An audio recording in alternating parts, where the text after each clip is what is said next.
Alright, what's up guys? Welcome to your 128th Android tutorial for the new boss. And what we're going to do in this tutorial, we're basically going to check if our sensor is updating, if we're getting these values, and all that good stuff. So what we're going to do, we're going to scroll up to our, my bring back class here. And in the run method, this is where we created our canvas and we created the background of the canvas. And what we're going to do is just draw our ball to the screen, or to our canvas I should say, when it's unlocked. So again, this is kind of a quick review of drawing stuff. So again, we're just going to say canvas, draw bitmap, and then we have our parameters. What we're going to draw is our ball that we set up, and the left value, we're going to start everything in the center of the screen. So what we can do is we can say float center x is equal to, again, our canvas dot get width divided by 2, and we can just copy this and just change it for a y value and get the height divided by 2. That's going to give us our center and height. Now what we're going to do is we're going to say center x here. So we're going to say here is center x, which is that float we just set up, and maybe like plus our sensor x. And then what we're going to do for our, our height, we're going to just say center y plus sensor x, or I'm sorry, sensor y. And for our paint, we're just going to say null. So that's basically going to somewhat paint our bitmap in the center of the screen. Again, it's not going to be the center of the actual bitmap itself, so it's going to be a little bit off. But as you can see, we have our sensor X and our sensor Y added to that.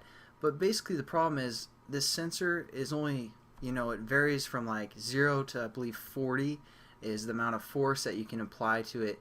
So we're going to just kind of amplify the amount of pixels that's going to be able to move by, like, let's say 250, something like that, for both of our sensor Y and our sensor X. So 250, and we're pretty much done with this tutorial. Just one other quick thing is, since we registered our listener, we want to maybe create a on pause method and unregister it so it's not always playing. So I'm just going to go to source override and then just on pause method here, and we're going to unregister it right here. But again, we have to allow all of our other classes to access a sensor manager. So I'm just going to cut that and put SM here, and then scroll up to the top of our class and paste it there. So now we can refer to that SM within our pause method. So we're just going to say unregister listener, and we're going to say this for the context, or for the listener that we're unregistering. I realized that after I tried testing it, it wasn't working, and that's because I realized basically our surface view, or let me back up. What I did is I created a new bring back surface called our surface view again, because again my bring back surface won't run until we have this, because everything is set to false to start with, until it hits the resume method. So what I did is, and that's when it's going to create our new thread that we're going to draw to.